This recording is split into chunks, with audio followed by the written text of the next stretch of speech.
Level up your LA Kings experience with the new Vivid Seats Elite Seats. All the on-ice Kings action with even more exclusive access. Enjoy great seats to the game along with premier dining inside the Lexus Club with all-you-can-eat food and non-alcoholic beverages. Plus, get a free Team LA Kings item and parking with your purchase. Score your Vivid Seats Elite Seats tickets today and earn rewards on each purchase from the only ticket company that rewards you for buying. Experience it live with Vivid Seats, the official partner of the LA Kings.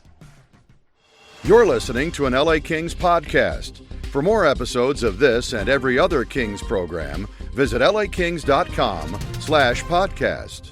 Off the draw, Kempe a shot! Score! Kopitar might have tipped it. He was off to the right of Hellebuck. You're listening to All the Kings Men, the official podcast of the LA Kings. Scoots into the slot, a shot, deflects on save, score! Rebound! Andre Kopitar! Now, here's your host, Jesse Cohen. Welcome back, Kings fans. I am Jesse Cohen. This is All the Kings Men.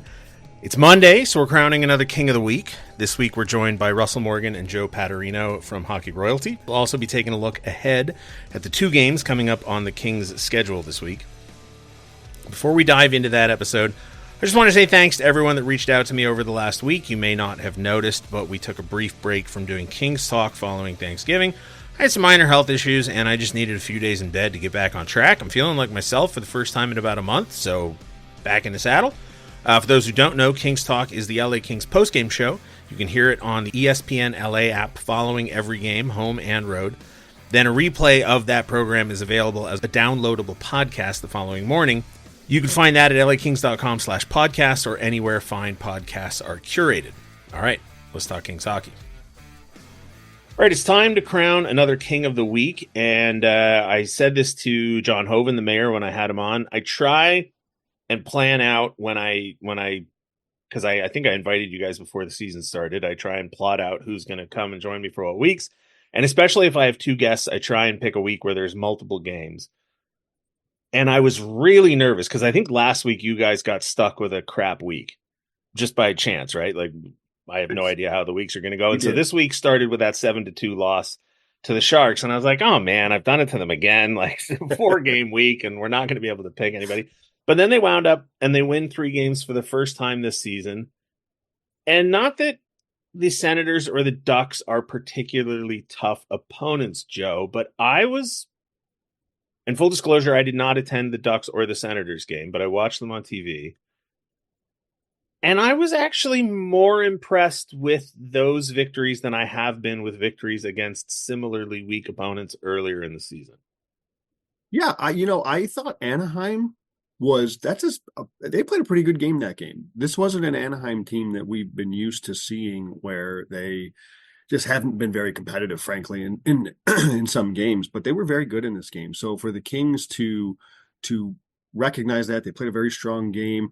They got a great performance from Eric Portillo, of course, in his first start, picks up his first win. So while it may not have been like a dominant Kings performance, it was a solid win, and then that they played against a very competitive Anaheim team. And conversely, I thought they were quite good against Ottawa. I thought that they were, I don't know if the numbers necessarily bore it out, but I thought they were the better team in that game kind of throughout. So yeah, I would tend to agree with that assessment, Jesse. Russ, I don't know if it's just that I was so disappointed after the Sharks game that I was just thrilled to have any kind of victory, but I really was. I don't even think I had the energy in me to be disappointed after the Sharks game. I was just kind of stunned. I was just like, I was speechless. I mean, I did Kings Talk, and I think the most I said all night was like, I don't know what to say. Like, I don't know. I just kept saying, I don't know over and over again because it was such a bizarre game. Yeah, it's funny because you compare it to the last game that they lost in San Jose.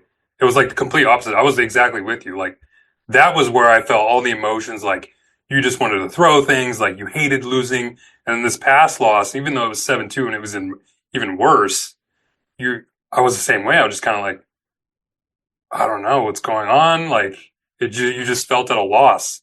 So for them to come back and then going into Winnipeg at home, yeah, I think a lot of Kings fans, or I guess just myself maybe, confidence was at maybe a season low. You were going into that thinking like, oh, they're going to get blown out.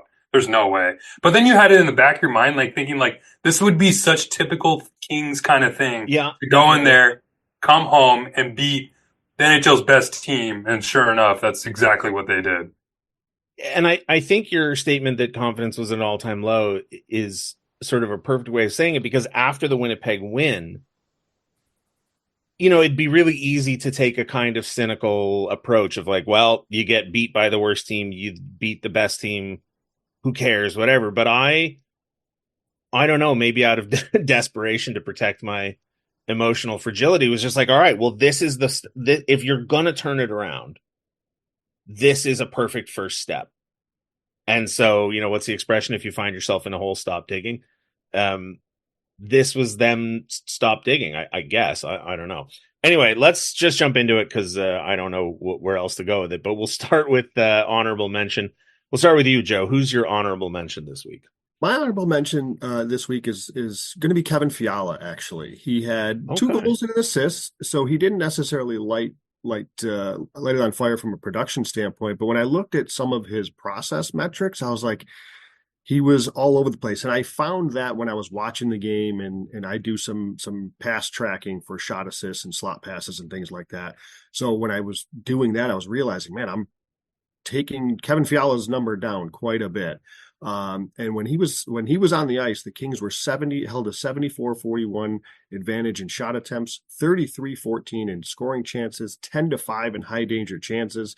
He had 13 shot assists in the 4 games, Every single game he had over at least 7 or more shot contributions, which is a shot attempt or a shot assist at 5-on-5. He's just really involved. I mean, the production may not have been there, but when I was looking a little bit more, I was like, everywhere I turned, Kevin Fiala was involved in some sort of play and making things happen. So maybe a little bit of an off the wall pick, but for honorable mention this week, I'm going Kevin Fiala. And he was the first star of the game against Ottawa, correct? You know what? I honestly don't know, but he had a great game against the Sens. I was watching we have this program, just a peek behind the curtains. We have a program that we have access to that just automatically spits out highlights for us. So even though I couldn't watch the game on KCAL because I don't have cable anymore, and I couldn't watch it on FanDuel because it was blocked out, I can watch it on this on this system, and it shows not only the game but also, like if it cuts to commercial break and Carlin and Nick are talking to each other about what they're going to do when they come back, you can hear that conversation too. I think it cut out at the end of the 3 stars, but I think Fiala was the first star, if I'm not mistaken. Yeah, I just checked, and he was. And I mean, he had a goal and assist in that game, and he had 5 shots. A really nice assist to Kempe, too. Yeah, very nice assist on power play. Really nice pass. And I had him for 5 shot assists, which led the team to. So, again, maybe not a wow week from Fiala in terms of production, but I thought there was a lot there. All right, Russ, your honorable mention? Yeah, on my honorable mention, but just want to give a quick shout out to Jim Hiller. I feel like he's been coaching his ass off over the last few weeks, and especially this week. So he's not my honorable mention, but just wanted to give him a shout out considering all the lineup. He's been mentioned twice in this. Like, I think Andrew Knoll and Dennis Bernstein both listed him. So I think once the Winnipeg game came and those kind of lineup changes worked out, it was like, but there's so many to choose from, Jesse. We have 3-game win streak. I feel like there's a lot you can kind of bounce off of, but it's hard to get away from the NHL debut. Our guy, Eric Portillo, 28 saves, 1.72 goals saved above expected, according to Money Puck. It was a little nervy at start, I felt like, in the Anaheim game. Some of those saves he was making, you can kind of tell jitters were getting to him a little bit, but once he kind of settled down, he just got to what he does best. He's just that kind of, he's 6'6". He likes to play his position and stop pucks, and that's pretty much exactly what he did. They weren't maybe the best looking type saves, but he kept the puck out of the net, and I thought he earned himself a pretty solid W in Anaheim. Yeah, the general rule of thumb for me is if a guy makes his NHL debut, he gets honorable mention. And Portillo, I don't think anybody expected it to happen this early in the season, if at all. He comes in, and talk about having your feelings hurt over something dumb. When I interviewed Portillo immediately following his trade to the LA Kings, the first question I asked him was, because I live in Southern California, when I see your name, I assume Portillo. And he said, yeah, my grandfather's from Spain, but we're from Sweden. It's Portillo. But yeah, it probably correctly pronounced as Portillo. And I was like, all right, great, cool, moving on. Then I see all these discussions online and I hear all these conversations going on. How is it pronounced? How's it pronounced? I'm like, wow, thanks for listening, everybody. And even if you did listen to it, there's no reason you'd remember it, but I remembered it.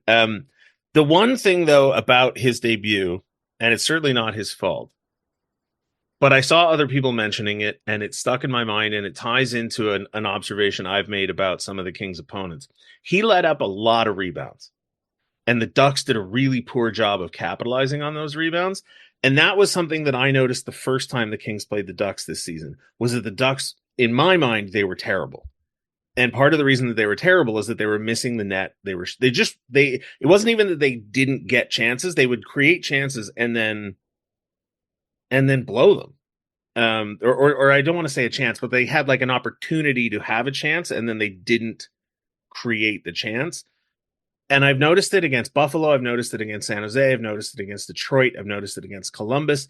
And then Scott Wheeler finally mentioned it on Twitter. And I don't know if either of you guys are on TikTok at all, but I spend entirely too much time on it. And there's this trend going around now from the new Wicked movie where Ariana Grande slams a book down and says, right, in the middle of a thing. And I saw the Scott Wheeler thing and I was like, yes, right.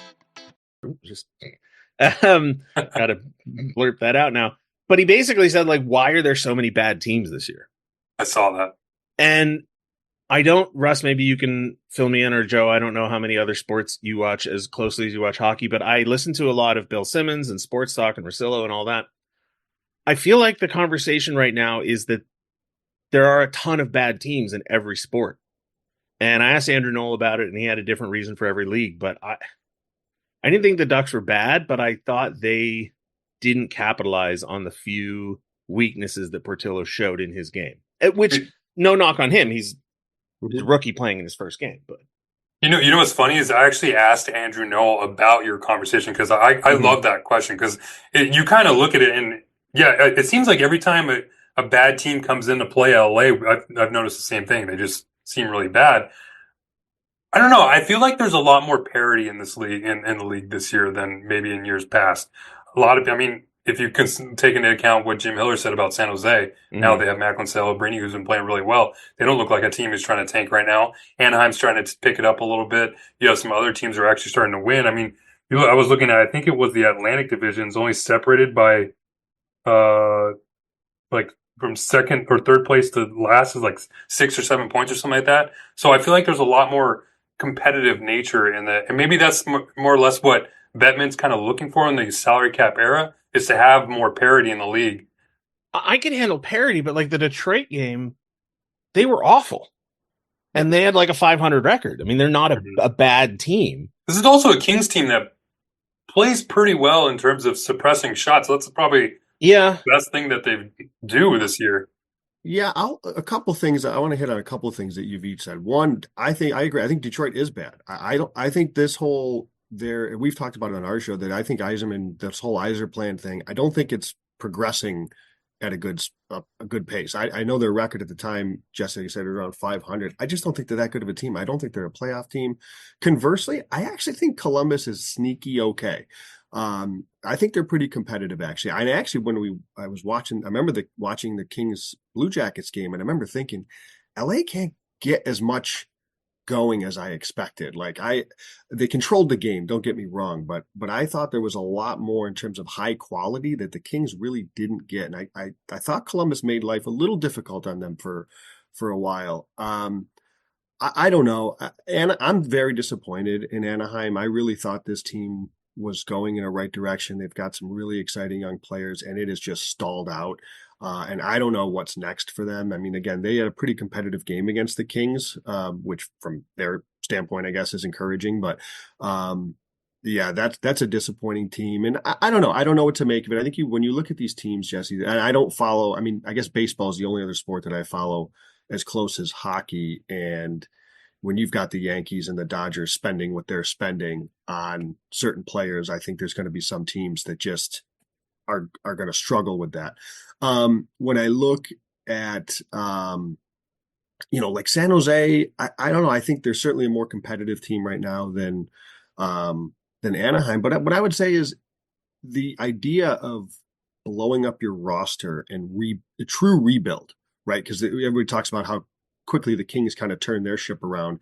They didn't blow everything up, right? They kept some pieces in house, because I think we're seeing it's really difficult to just start from scratch. And it may sound nice to blow everything up and get all these high draft picks and you get all these high end prospects out of the draft, but it takes a long time. Like, even if San Jose is somewhat competitive this year, they're still a couple years away. Chicago's years away. Like, these teams, look how long it's taken Buffalo. Look how long it's taken Detroit. I mean, these teams, it takes a long time. So I think that I wonder if we'll get to a point where we stop seeing teams just outright tank because it's taking years to get back to relevancy.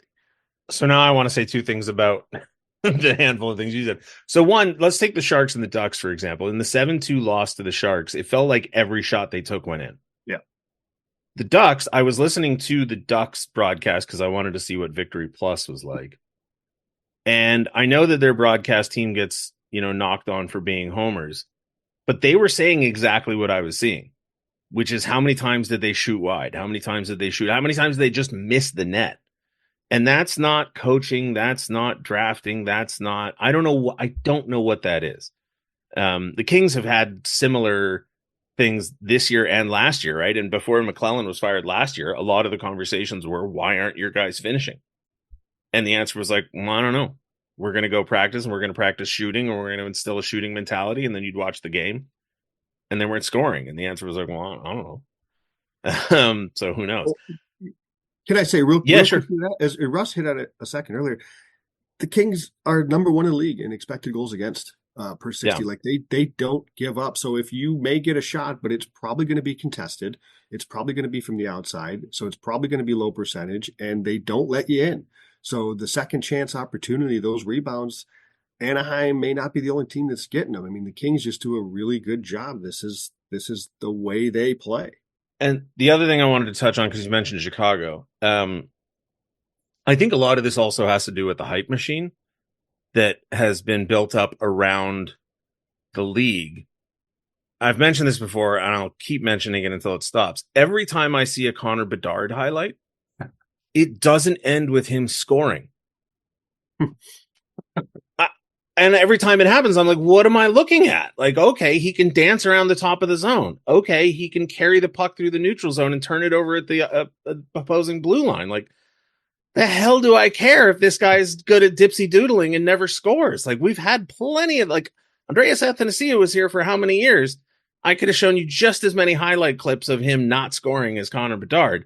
But we need, like, the industry, need Connor Bedard, Macklin Celebrini. Like, we need to celebrate players as if they're NBA stars. And I just don't get it. I'm like, this is not that game.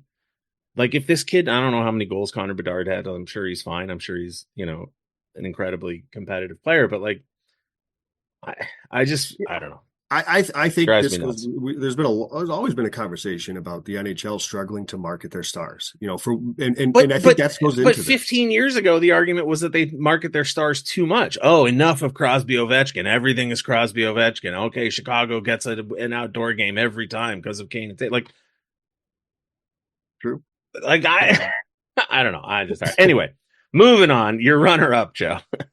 Well, I'm just, next time you guys talk to Eric Portillo, let him know I'm way nicer than both of you guys. He's actually my runner-up. Okay. For a lot of the reasons that you guys said. Russ had mentioned his goal save above expected per money puck. I looked at Evolving Hockey, and the interesting note was, so it's 1.74 goal save above expected. That's actually the second best this season on the LA Kings. That's better than any other game that we've seen from the Kings this season, Kings goaltender this season, with the exception of the season opener in Buffalo when Darcy Kemper stood on his head. So that's what really kind of catapulted Portillo. I was going to probably have him as my honorable mention, guys, just the way you did, full disclosure. But then when I was like, this is quite literally the second best goaltending performance the Kings have seen all season. And it came in his first career start, picks up his first win. And as I alluded to earlier, this was a much more competitive Anaheim team than we've seen in the past. So I give him a lot of credit for that. For those reasons, he's Portillo's my runner-up. Russ? Yeah, so my runner-up, I can't come on here and talk about my guy Alex Ferrier. I mean, 5 points in the 4 games, 2 goals, 3 assists. I was a little worried after the hot start. He was kind of struggling a little bit to get in the box score, but man, he came back, had a real solid week. I've been telling Joe on our podcast for a couple years now. This is a guy. He's going to be something. I've seen it. I've seen it at Dev Camp when he first came up. I saw it at a rookie face-off a couple years ago. He had the 80-plus games last year. And now this year, I think you're starting to see the production. I don't know what it'll end up getting. I'm not going to put a number on it, whether it's 20, 30, whatever. But I think you're starting to see an actual, legitimate top 6 winger start to blossom here with the Kings. So I'm going to break the rules and retroactively change my pick for honorable mention because I try. I try. I try and it doesn't matter what the points are for King of the Week, obviously, but I like to keep them in a way that makes sense in my brain. So if I have guests on in a week like this where I want to make sure points are distributed, I try and react to what you guys do. So Joe, because you made him your runner up, I'm gonna make Portillo. I'm gonna bump Portillo off my list, and I'm gonna make Laferriere my honorable mention, because for me it came down to 3 guys, and I knew that one of them had to get bumped because I wanted Portillo in, but I feel like Portillo is well represented here. But Russ, I agree with you. I mean, Alex Laferriere, with the exception of the 2 names that have not yet been mentioned, I think Laferriere has been the best player on this team. And I think Laferriere has been the most consistently present, if that makes sense. And, Jim Fox told us a story about him talking to Laferriere about some advice his dad gave him about how he tries to incorporate a little bit of his line mates' game into his game. And he's changed lines so much this season that, he'd be excused for not having any idea what to work into his game. But I really, really like the Fiala, Deneau, Laferriere combo. We'll see how long it sticks together. And no disrespect to Trevor Moore, but if that's going to be the look moving forward, I really like it. It's funny. Laferriere to me is the perfect example of a player that I like that is the opposite of the players that I get sort of frustrated with, which is there's not Russ, what's the best part of his game? Yeah, there you go. Right? Exactly. You tell me, Joe, is he fast? Does he have an incredible shot? Is he tough? Is he big? Is it no, he's just a good hockey player. He just plays hockey good. Remember, I don't know. Were you there when I think we were talking to Alex Ferrier, and I'll always remember this. Jim Fox looked to us and he said, he just looks like a hockey player. Yeah. And I was like, that's it right there. 100%. And if I had a nickel for every time a guy came into this team who was fast, who could dipsy doodle, who was the right size and height, who had a jersey number that started with an 8 and ended in a 0 and wound up being a total bum, I'd be a rich man if for every time a player came in that you could pinpoint a specific skill set or strength and you go, okay, well, look, this guy's got a shot. This guy's got speed. This guy's got hands. This guy's got whatever. And then you watch him and you go, I don't know, man. Is he good at hockey? Alex Laferriere is just really good at hockey. And it's all of his goals come, it seems to me anyway, from his hockey sense. Even that goal was at Ottawa where he just kind of flubbed it through a little bit. Yeah, and you're just like, okay, he didn't give up. He saw the play developing. He followed the puck into the dirty areas. He'd have been totally excused for peeling off or not going in there, but he did, and he got a goal, and they got a big win. So I think he's an example of a guy that does just a lot of the little things well that you hear coaches talk about all the time that may not always show up, which is why it's probably hard to say what is the one thing he's great at. He does a lot of the little things really, but like you just said, getting to the right area, right? Stuff like that without the puck is huge, and he does a great job of that. So because I changed my vote for Laferriere to honorable mention, I still have to get to my runner-up. And I'll be short and sweet about it. It's Adrian Kempe. He's slow start, whatever you want to call it. Streaky. I've never understood the streaky name, but he's here. He's putting points up on the board. And he is one of two players who I think it's only two players. Let me just double check this real quick. I'm almost positive it's three players, excuse me. There were only three players in the San Jose game to not be on the ice for a goal against. One of them was Tanner Jeannot. One of them was Adrian Kempe, and we'll get to the other one in a second. And in a game where you let in 7 and everybody else is on the ice for at least one of them, like, that's pretty good. So my runner-ups, Adrian Kempe. Joe, your king of the week. King of the week, the people on Twitter have spoken, Yeah. and I'm nothing if I'm not a man of the people. Anze Kopitar, 3 goals, 3 assists, 6 points in the 4 games. And for those that are interested, over 62% in the faceoff circle, and he led the team in individual high danger chances for. And just as an example of how I just mentioned his goals and his assists and his high danger chances, but it is so much, as usual with Kopitar, 200 feet. When he was on the ice, high danger chances were 14-2 when he was on the ice. So his 200-foot game is, as it's been for his entire career in Los Angeles. We are continue to be spoiled by the dominance that is Anze Kopitar. Russ, your king of the week? Yeah, it's Kobe. I mean, right. He's on pace for career highs in almost everything. Yeah, his faceoffs total like 58% on the season. I don't know, man. Like, we just keep overlooking him every time at least I did. Like, at the beginning of the season, I kept saying, like, Kings only go as far as Quentin Byfield goes. And Byfield's kind of had a slow start. But yet Anze Kopitar has continued to be Anze Kopitar. And who knows where this team would be if he wasn't producing at the rate he is. It's unbelievable, really, at the age. We just continue to wait for the dip, and it's just never coming. Maybe I'm remembering wrong, but the only other loud offensive season I remember from Kopitar is 2017-18. I think he had 92 points, I want to say. Yeah. And there was some talk of him winning the MVP. I think he was a finalist, but he didn't win, and it was criminal, and there's a million reasons. Kings fans making noise. But I mean, I think who won it that year? It was the Edmonton guy that wound up in his... Yeah, Taylor Hall. This is another bum who's not good at hockey. No offense, Taylor Hall. But for some reason, this year seems quieter.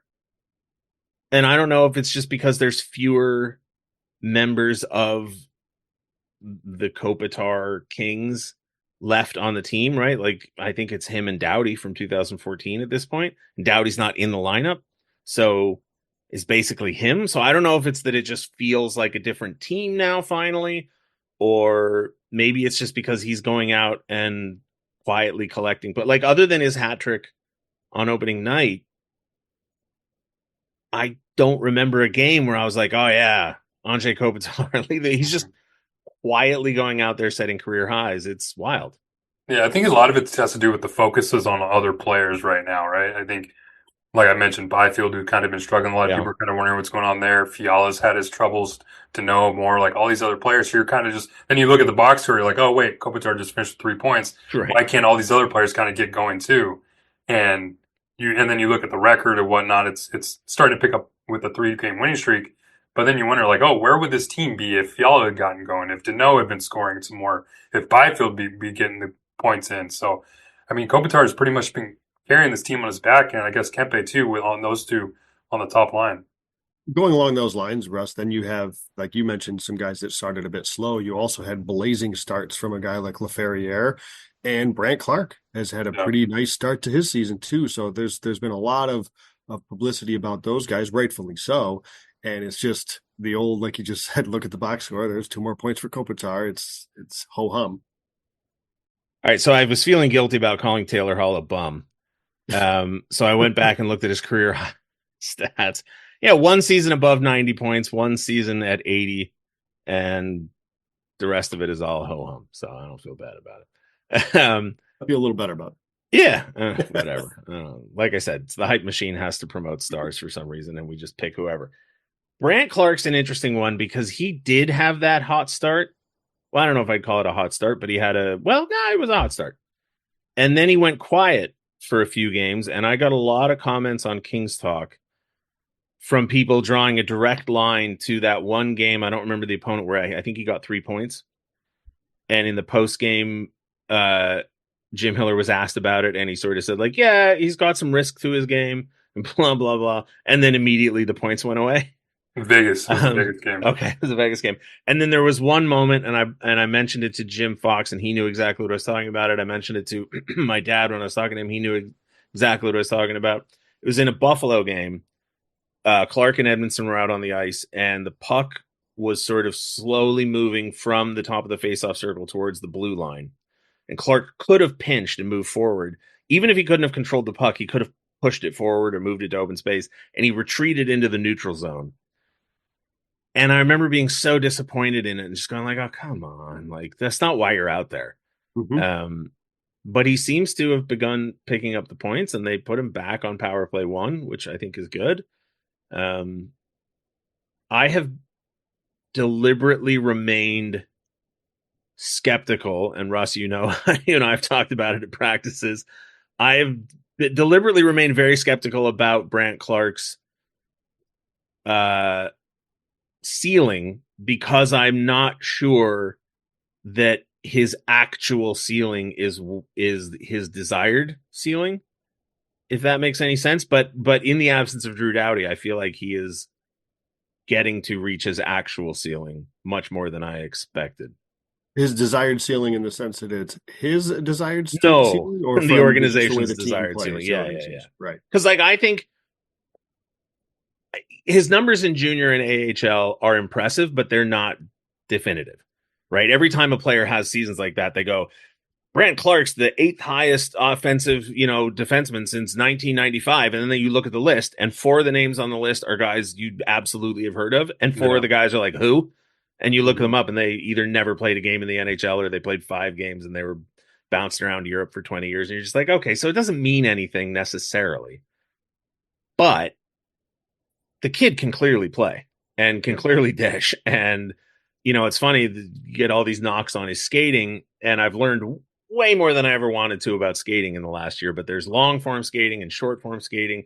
There's edge work, and there's top end speed, and there's all these different ways to prioritize different elements of skating to come up with a rating of how good a skater is. And yeah, Brandt Clark does not have great long form technique, and he's knock-knee, whatever, I don't care. But you can see the way he shifts his weight and pivots and moves and makes split second decisions in the offensive zone. You go, oh, the move he made to set up Fiala. Did Fiala score the goal on the play from Clay? I don't remember. Winnipeg? But Are you thinking the Winnipeg game? Yeah. Yep. Like, that was a great move. It was a fantastic move.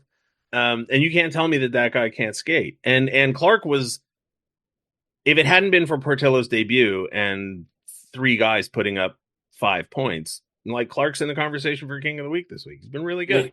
His ability to kind of open up his skates and create space with the edge work is probably the best part of his skate. Like, that's where I'm like, okay, I can get away from the knock on his skating ability, because when I see him make plays doing those kind of skills, it's like, okay, like, that's where I see it.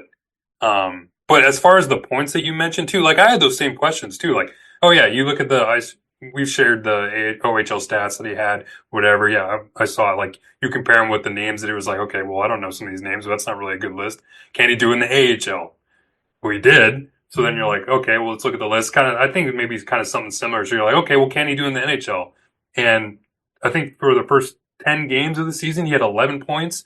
And then he kind of slowed down a little bit too. I think that's where we're getting at. But now he's starting to come back on.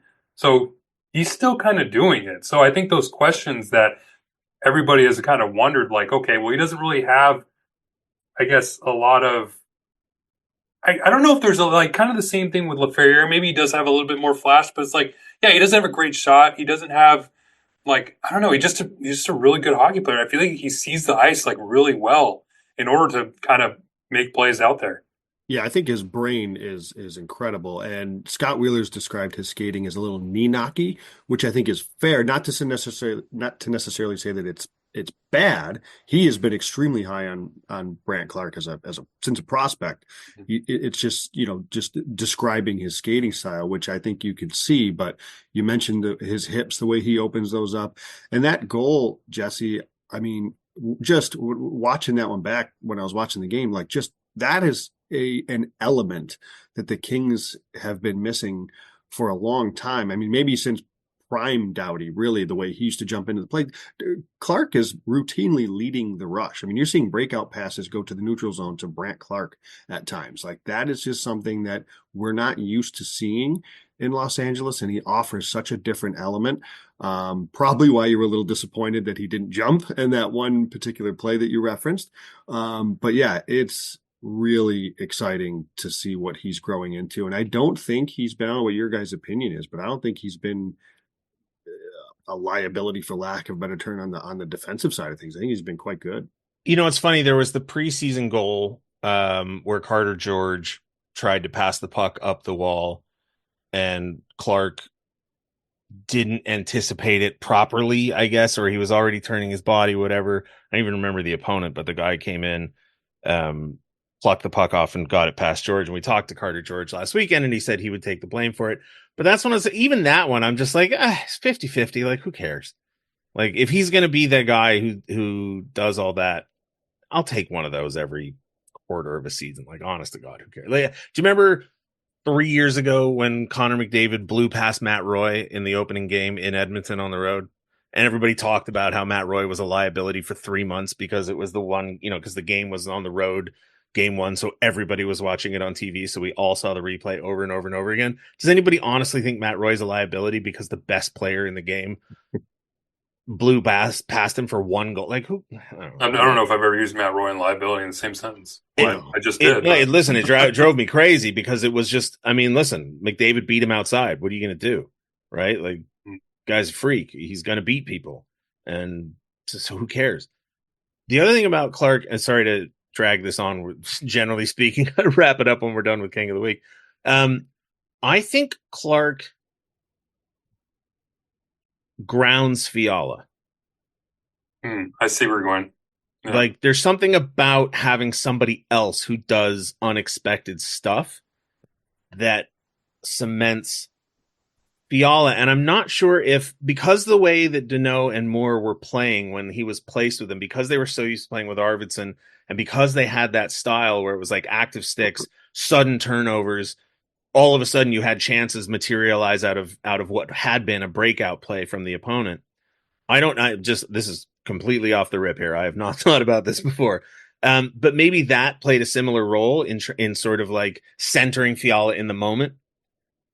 Because when he and Clark are out there, there's something about multiplying creativity by creativity that tethers it. I don't know. Maybe I'm. No, it's funny that you mentioned this because I've thought the same thing, and it's no secret that Kevin Fiala can probably do a lot more things on the ice than maybe some other Kings players can do, or even most players in the NHL can do.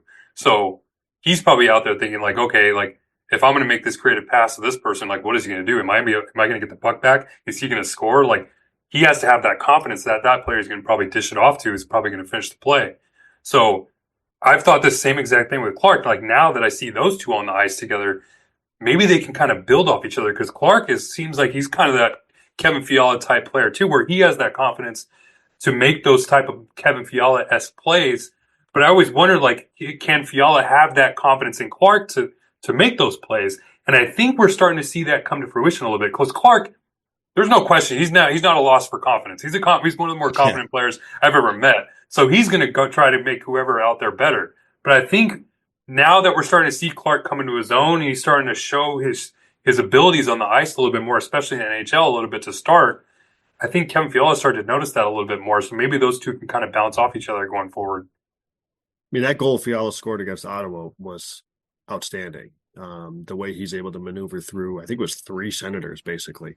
There's not a lot of guys I think Kopitar referred to him as a game changer earlier in the season after one of his good games. And it's like, you'd like to see a little bit more of that from Kevin Fiala, frankly. I know he's a little bit of a risk-reward type of player, but man, again, just like Clark, he brings something that few other on this team can offer, and at a time where the Kings, can struggle to score goals sometimes. Having said all that, they'll lose to Dallas, and I'll be in a bad mood, and I'll be like, bench everybody. But one final topic, boys, if that's all right, before I let you go. Sure. Yep. Somebody asked me or put it out in the universe, like when Doughty comes back, who sits? And before Jacob Mufurari was recalled and immediately put in the lineup over other players on the roster like he was last year, I don't think it would have been a difficult question. And this is an insane thing to say. Obviously, we want Drew Doughty back in the lineup, but I'm looking at the roster and I'm like, all right, well, I don't think that they'll split up Edmondson and Clark. I don't think they should split up Mufurari and Spence. And I'm not taking Anderson or Gavrikov out of the lineup. I honestly have no idea what they now. It's a month, it's Right. far off in the distance. It's not a problem, and they will not. They're not going to win every game between now and then. So I'll have plenty of times to be annoyed at the team and want somebody taken out of the lineup. But I mean, Joe, it's at least for today when they've won 3 in a row. It's a tough one, and like, where do you put Kaliev when he comes back? I don't know. The Kaliev one is interesting. I mean, I have a very easy answer for the Drew Doughty one that I will not get into on this particular show. I think it's probably Does it involve 4 right or no? I guess it would still just be 3 right shot defensemen. It would involve a defenseman that I don't think. Yes. Yeah. I honestly that's a great question. It's something that we've probably all Kings fans are thinking about. And I think it is going to inevitably lead to Moverari or perhaps Spence. I mean, I don't know. I'd be a little surprised, I think, at the Spence, but I know his start to the season has been a little, certainly not maybe what we on Hockey Royalty, we were really high on Jordan Spence coming into the season, and it hasn't quite played. I think he's been better lately, particularly with Moverari, which, very excited to see how he's played. But the organization, I think, is kind of liked Moverari as this, break glass in case of emergency guy. And, they had enough injuries and certain situations come up that they decided to bring him up, and he's played quite well. So they've rightfully decided to keep him here. But I would suspect he's the odd man out when Doughty comes back. But like you said, it's a month away, and I guess we'll see. But my guess today would be Moverari. Russ, before the season started, I think it was before the season started, I think I said to you that I thought Spence had a higher ceiling in the NHL than Brandt Clark. Yes. And you pushed back hard. At least so far, I mean, I think that was clearly a bad take out of me. A lot of it had to do with my shared confidence, Joe, in Jordan Spence that you guys have. And a lot of it had to do with what I expected they would let Brandt Clark do. Doughty's absence has, sort of forced their hand.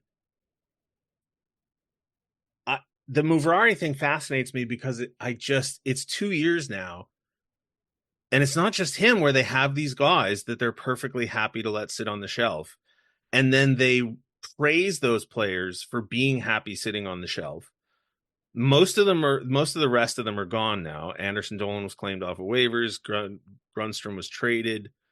Who else was on the list? I don't remember, but Mufurari, Anderson Dolan, and Grundstrom were definitely 3 players that they said, like, yeah, these guys are great locker room guys, great teammates. They don't mind being sent to the minors and making less money and taking one for the team and just constantly being forgotten. And then when we put them in the lineup, they're dynamite. But then we just, for whatever reason, shelve them again, and they take it. And I just, Mufurari seems like a genuinely good-natured person. Like, he's very friendly, chit chat. Will sit there and talk to you about movies in the locker room. Like, he's great. I love him. I just don't understand why. And this is my theory about why all the teams and all the sports are crummy. The fact that and I'm using aggressive air quotes that nobody can see, but the fact that he can't skate, quote unquote, seems to be a thing that nobody can get over, despite the fact that he's clearly an NHL defenseman. I don't get it. And I just think we've given sports over to these weird little cottage industries of people who are like, well, my expertise is this, and he can't do this, so I deem him irredeemable and not worthy of a spot. And then you have a league full of guys that can do these little specialty skills, but they can't play. And then teams stink. Anyway, that's my soapbox here, Jesse. All right, yeah, perfect. The Moverari thing has always been a big conundrum, like, for us. Like, I'm sure Kings fans all would agree. I mean, you compared him to Anderson Dolan and Grundstrom. Yeah, like, I'm sure they're all comparable in terms of great locker room guys, great teammates, and everything like that. But I don't know if they ever really were as good as what Mo Ferrari can be or ever was on the ice. Like, I'm going to interrupt you. If I was to pull out a list of players who are currently filling NHL roles on other teams, who at one point or another were looked over as Kings, and it was like, oh, well, Nick Shore, Nick Dowd, Mike Amadio, like, ho-hum, who needs them? And then you're looking out there and Mikey Asamont is skating regular shift. And you're like, what? Right? And you want to just pound your temples and go, I don't understand. That to me is like, I don't know if Anderson Dolan will ever land a regular spot. I don't know if Tobias Bjornfoot will ever land a regular shift for an NHL team, but these guys can clearly play. And I don't understand it. Anyway, that's my soapbox for today. All right, before I let you go, anything else pressing that either one of you wanted to touch on, or now's your chance to plug the Hockey Royalty? yeah, we have Hockey Royalty Live. We usually do a weekly show, normally Wednesday nights around 7 p.m. Pacific time. HockeyRoyalty.com. You can find all of our articles. Shout out to our host, Randy McMahon. He's excellent on it. And then shout out to our Ontario Reign coverage with our guy, Kyle Garcia. He's doing great stuff. Seems like the Reign are starting to pick things up a little bit with Marco Sturm and some of the young guys down there. So I'm looking forward to some more good news from the Ontario side of things from the Kings. But yeah, should be a fun week, right?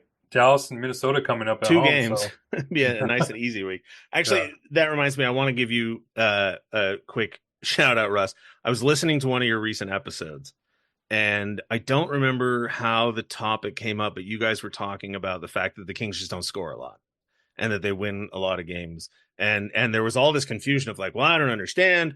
Jim Hiller's supposed to be this power play genius. He's supposed to be this offensive creativity. And I was screaming at the top of my lungs in my kitchen while I was making dinner.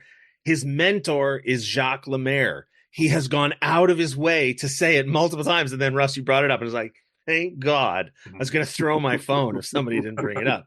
But I do think it's important to point out that not only did he mention it, but that he goes out of his way to mention it. Yep. Right? You'll be like, hey, Jim, 5 guys are in and out. And he's like, well, as my mentor and spirit animal Jacques Lemaire used to say, it's better to win 2-1. And you're like, what? Like, I mean, it's clearly his preferred style of hockey. So it's how they're doing it. It's how they're getting it done. Joe, Russ, thank you very much for joining me. Oh, by the way, congratulations on Jay Kopitar, this week's King of the Week. Sorry, Rob, I'm not going to put the sound effect in this week. You guys should listen to Hockey Royalty. You guys should follow these guys on Twitter. And thanks as always for joining me, fellas. Thanks, Jesse. Ever wonder what top athletes eat to perform at their best? Superfood Direct, the preferred catering partner of the LA Kings, is here to fuel your game. For athletes, nutrition isn't just fuel, it's the key to peak performance. Superfood Direct delivers chef-prepared meals that help you build strength, boost endurance, and recover faster.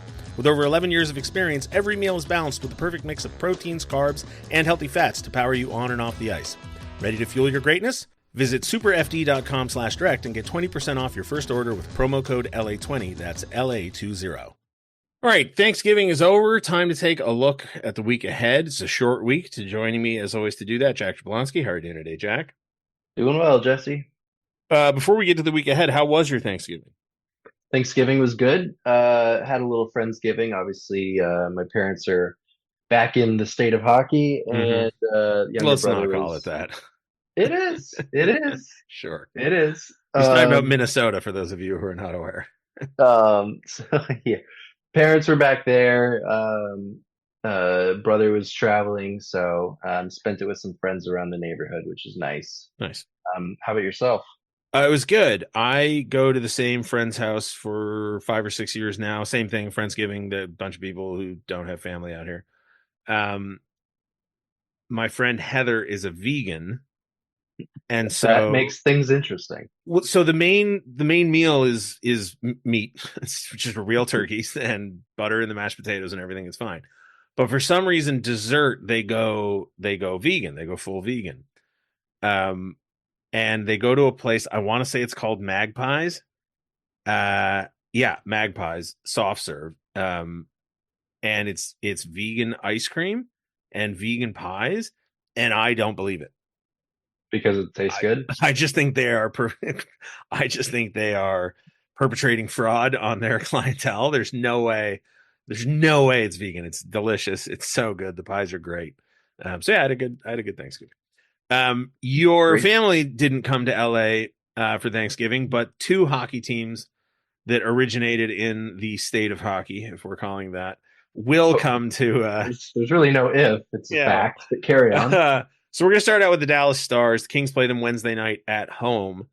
The Kings' home record this season, Jack, way better than the Kings' road record, and I'm not sure what to attribute that to, but it gives me a lot of hope for the two games coming up this week. Absolutely. Yeah. I mean, we've got two teams that are, if you're looking at analytics, are probably in the 90th percentile of making the playoffs, given the starts that both of the teams are off to.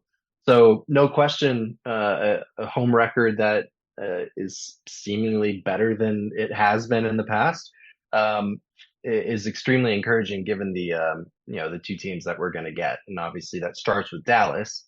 I'm going to jump in here real quick Yeah, because I hadn't thought of it until you mentioned it. But when it comes to odds of making the playoffs, which team would you guess, according to Money Puck, had the higher odds of making the playoffs? like right now. Yeah, I think they Well, change it day to day. Yeah. I would assume, because you're asking me, it's Dallas ahead of Minnesota. It is, even though Dallas has a 6.52 points percentage and Minnesota is at 750. Who knows, man? Yeah, I don't. That's an interesting one that you bring it up. No, I mean, going into the season, I think everyone would have expected the same type of, answer that the analytics give you, right? But no question, that's why they play the games. And Yeah, again, both teams are off to great starts, but Minnesota is, again, defying all odds. And, we'll get to Minnesota, but no one expected them to be tied for first in the NHL in points. But here we are. yeah. But hey, let's go back to Dallas. We'll start Yeah. there. Obviously, that's the first game we've got on the schedule coming up on Wednesday on TNT. Or for those streamers, it's on Max. Or Victory Plus, which or I Victory watched. Plus. I watched the Kings Ducks game. Victory Plus worked real well. Hey, I can't say I have, but I'll take your word for it. All right. So the Dallas Stars, they're 15-8 to start the season. They just knocked off the Winnipeg Jets.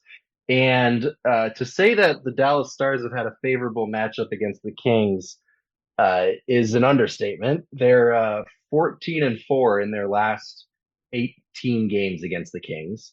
And in the last 4 games, they have won all of them and have outscored the Kings 17-3. So, looking to flip the script on that one for sure.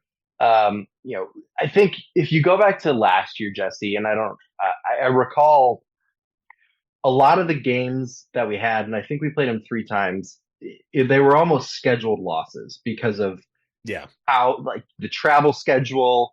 I believe the one in Dallas was coming off of that 9-game losing streak. They finally get over the hump and beat, I think it was Carolina, and then on a back-to-back halfway across the country. And it's been a couple of years now where they always seem to have a weird back-to-backer where it's like St. Louis on game 1 and then travel to Dallas for game 2, or go to Carolina for game 1 and Dallas game 2. You're like, what are you doing? Yeah, no question about it. So the numbers don't lie, but I think you can put a very tiny size 8 font asterisk next to the number of the record. But like the Kings, the Sharks also, or the Sharks, like the Kings, the Stars are also much better on home ice than they are on the road. So comparatively speaking, they have a huge drop off when it comes to goal scoring, and a huge rise when it comes to the amount of goals they're giving up compared to the number that they're allowing on home ice.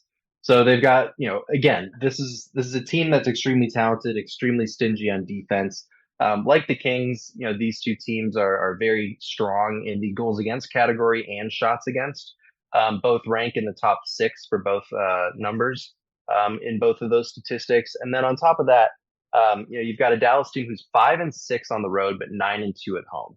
Now, as I mentioned, when it comes to the goal scoring and the and goals allowed, you've got Dallas, who is averaging 3.7 goals on home ice, but in comparative, they're scoring about a half a goal less at 3.27 than they are when they're at home. And they go from allowing 2 goals a game to over 3 goals a game on the road as well. So two different teams, but at the same time, we know we've seen these guys play us before, and matchups haven't been great and promising because of the depth that this team has. And that kind of all of a sudden, when you look at their scoring, it's not necessarily the guys you'd expect.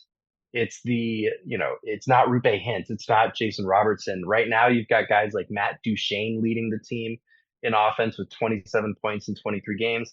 And then another guy who came on the scene last year and the year before is Wyatt Johnston, who's on a 6-game point streak.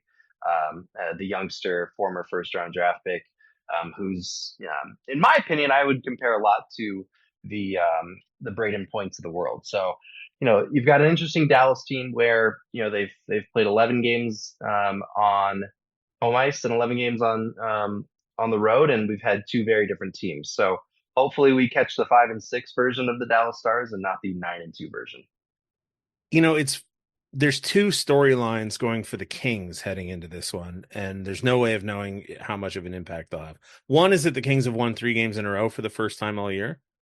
So this is obviously a chance to make it 4 for the first time in a row. Yep. Sorry, all year. And the other one is the Kings will have had 3 days off.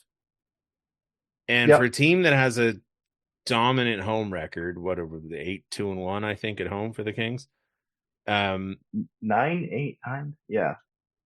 I'm looking at 8-2-1. That's fair. Yeah. I'm just looking at NHL.com standings. I was counting the Dallas win. My bad. Okay. So I don't know what 3 games. I mean, you would think 3 games at home would help, right? Like you're not traveling. Yeah, absolutely. You're not staying in a hotel. It's holidays. You get to spend some time with the family. Obviously, a weird day for the Kings in terms of Thanksgiving and having a 12 o'clock game in Anaheim the next day. So did they really get to have a Thanksgiving? I'm not saying that our guys should go out and feast to the point where they're bloated like every other. But they could. They've got 3 days off to recover. Yeah. So, but at the same time, you've got to love, as a head coach for Jim Hiller, being able to practice and work on some specific things and, have a little bit more time to game plan for maybe something they see against Dallas or something they see against Minnesota. But again, they also have 2 days off after the Dallas game to line up for Minnesota too. So I'm actually going to throw in one more storyline. Now, I don't think this one matters. I think it's a silly stat, and I can't fathom why it's important at all. But I did think it was funny that Dennis Bernstein mentioned it on Twitter. And that is the Kings have had 11 consecutive games without without the same starting time. And that's crazy. And this game will be 12, and the Minnesota game will be 13. Yeah, because the Dallas game is a 7 p.m. start. So, and the Saturday game against the Wild is 5 p.m. And in fact, it'll continue on the road. It'll be 14, 15, 16, 17, 18, 19, 20, 21, 22, 23, really? 24, 25, 26, 27, 28, 29. They'll go 29 games in a row without starting a game at the same time in back-to-back games until middle January when they play Vancouver and Seattle, both at 7 p.m. So, like I said, I don't think it matters, but it's just a weird quirk of the schedule. Yeah. At least we've debunked the whole they're not good when they don't start at 7. Yes. Hopefully that storyline, the fear of the afternoon game, hopefully that's done and gone. All right, so hopefully that's a win. But then so then we get to your real team, the Minnesota Wild. We do. All of a sudden, at end of day Sunday, they're the best team in the NHL points percentage wise after Dallas beat the Winnipeg Jets earlier. Obviously we're recording this on Sunday. So who thought that was going to happen? Not me. 16-4-4 for the Minnesota Wild. They've got a league leading 23 points on the road. They're 10-1-3. And obviously you can't really start talking about the Wild if you're not going to instantly talk about Kirill Kaprizov.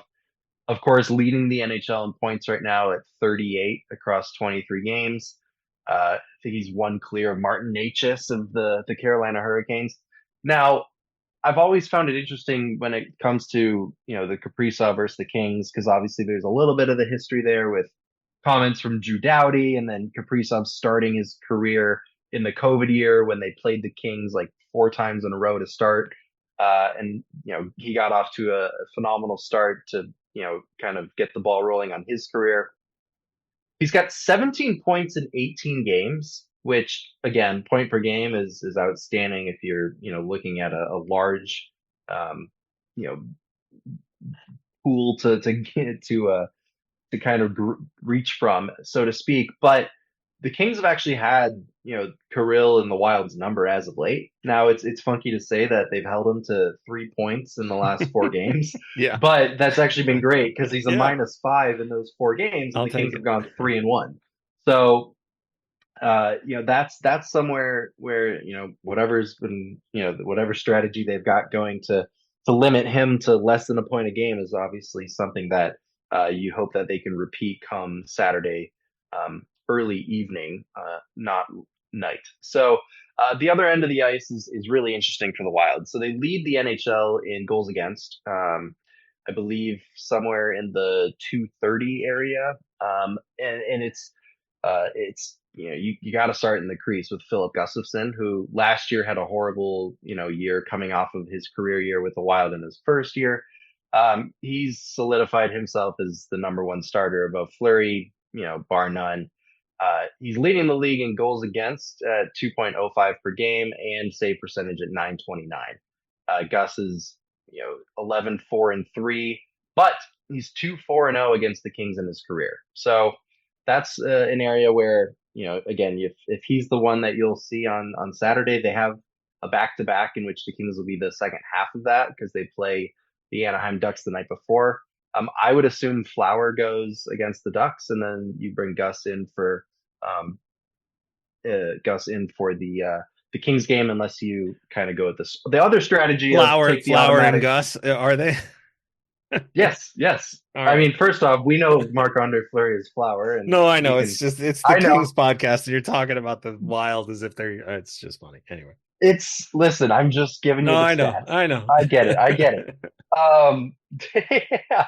So you've got Flower and Gus, but those are your two goalies. Unlike Ritter and Ports, if you want to go with that as of right now for the Kings.